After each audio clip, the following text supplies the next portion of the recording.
What is up, y'all? Welcome back. 357 Sig ammo test series continued. We're still on double tap. We're doing solid copper hollow point.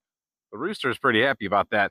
We got 115 grains though this time. Last time was 77 grains on ammo test number 13. This is ammo test number 14. Not too crazy looking of a projectile. Solid copper hollow points usually don't look too crazy, but they do perform pretty crazy usually down on target. This one's going at an advertised velocity of 1,500 feet per second out of a 4.5-inch barrel. We will give it the test. We always check velocity out of multiple firearms with multiple chronographs. The two firearms we're going to be using today for testing are a 5-inch 1911. This is a Sig Nightmare with iron sights. And then we're going to be using an M&P metal chambered in 357 Sig. Pretty cool. And we're going to be using a red dot optic on this one.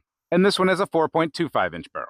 We will be sending these rounds over a Garmin and through a Caldwell at these two B8 targets. After we get everything we need with velocity and accuracy, we're going to send these rounds through a 16-inch, 10% clear ballistics gel block, brand new, sparkling, awesome block. We have it backed up with a 20-inch recycled block as a catcher block. I'm not sure if we'll get into it, but it's there. 21 feet off the target for accuracy, 15 feet off the target for gel testing. I don't use bags or rests because this is practical accuracy for me. We're not doing bench rest shooting in a defensive scenario, and I'm also not putting clothing in front of my gel because this is a baseline test. We can do that later, but first we have to have baseline, just gel. Testing explained, let's get to shooting. All right, first up as always is the M&P with the red dot.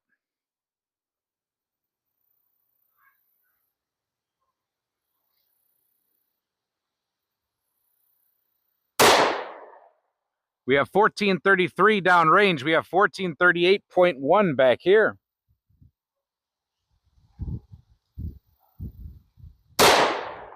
Wow, the wind is pushing me all over the place, but the trigger broke when the red dot was at the exact same place that time in the hole. I'm pretty sure we have a hole in a hole. So that's pretty awesome. That shows some good consistency. 1448, 1456.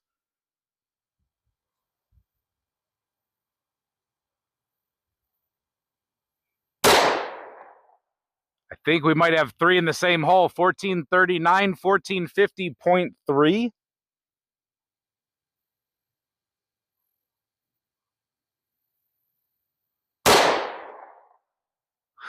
1433, 1439.5.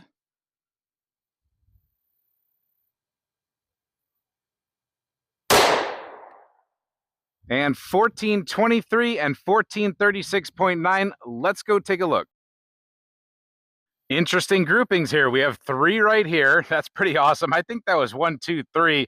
And then I had here and here to finish off. So that's with this red dot, with this gun, with this barrel. I'm not totally sure about this gun complete with accuracy at the moment. It is a polymer with a 357 Sig barrel dropped into it with a red dot. So things can move around a little bit with a red dot, you know what I mean? But still very, very good.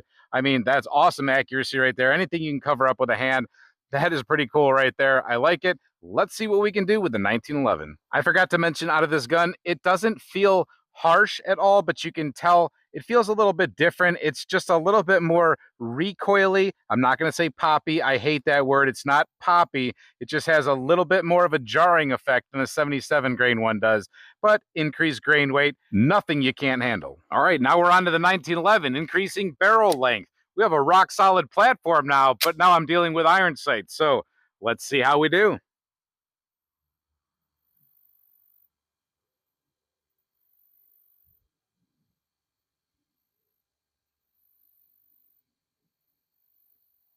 And here's one of those moments I'm going to have to take a breath, let myself settle, and get back on target again. That wasn't going to work out if I pulled the trigger.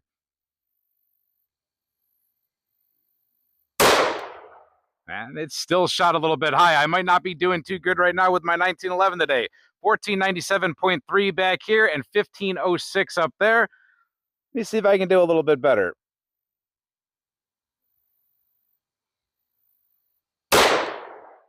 It still shot a little bit high. 1463 and 1454.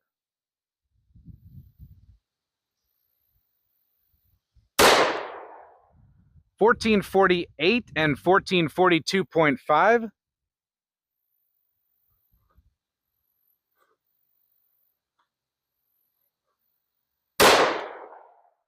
14 1408, 1405.7.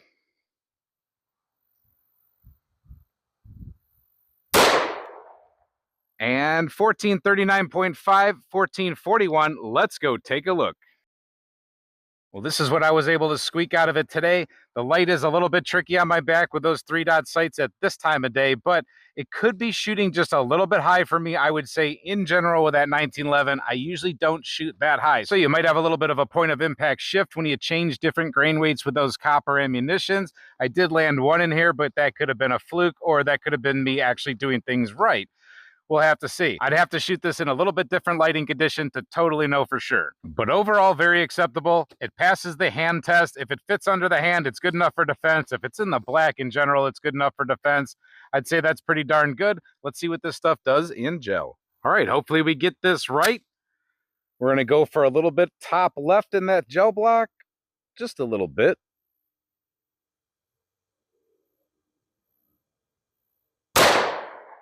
I think we got what we wanted. 1426.9 and 1443 down there.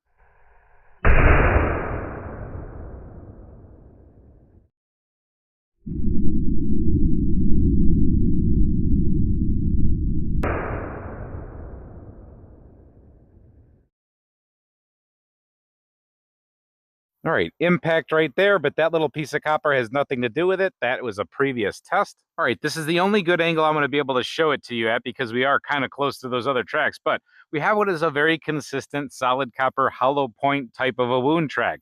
Goes all the way down to about 10 or 11 inches with the pretty darn disruptive part, and then tapers down to the more settled down wound track. It lands right there at 16 inches. It did not make it out of the first block, but I mean, it utilized that whole block all the way. It opened up. It didn't lose its pedals, not out of that pistol, but that kept it all together. It's kind of facing us. And like I said, this is really the only good angle you're going to see it at. So nothing super spectacular, but it did its job uniformly. We can't knock it at all. All right, let's see what the 1911 has to offer. Hopefully I get this in the right place. I think I did. 1460.2 and 1474. Let's go take a look.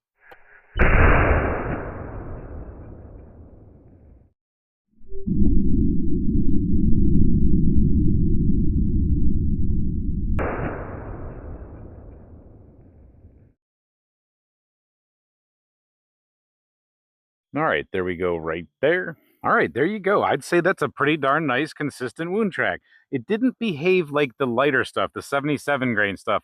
If you want to take a look at that wound track that's above it, it might be a preview of that, but I would definitely watch that test. So we have the energy dump. We know things are going on there. We have going on in there. We have 1,500 feet per second with that projectile right there.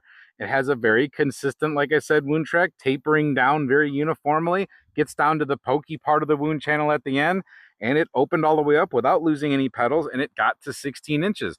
So kind of like that 77 grain stuff, it ends up matching itself out. The different barrel lengths don't really cause it to have a different level of penetration. They pretty much mimic each other. I like it when ammos can balance out in different barrel lengths.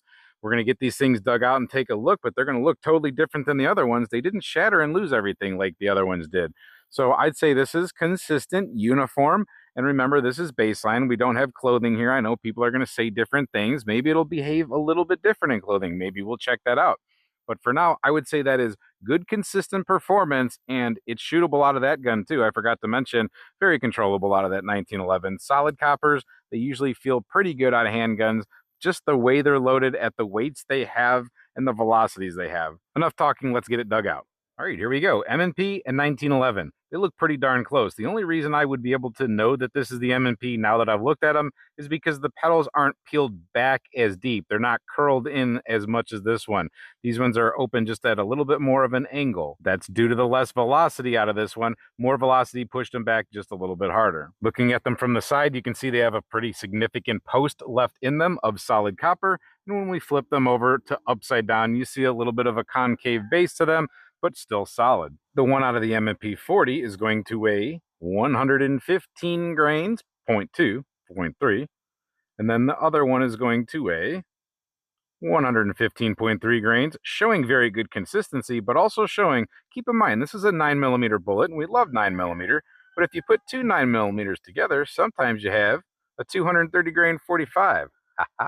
And that's kind of an unfair comparison though, because that's solid copper, but you get the idea. So one of the measurements that we can squeak out of the one that came out of the M&P would be 0.66 inches. And if I grab it at another set of pedals, it would be 0.65. The speed and the awesomeness of the 1911 pushed these ones to 0.629, and from this set of pedals, 0.625, taking into consideration how they pushed back into the bass a little bit more than the M&P that didn't have so much velocity. Overall, I think they're pretty good rounds, but let us know what you think in the comment section. Do you have an application for these things other than two-legged critter defense? 16 inches is a significant amount of penetration. It's not an over-penetrator. I know some people are worried about that. This might be a total sweet spot for certain people out of these type of handguns, 357 SIG style. Overall, there's the information. Use it as you see fit.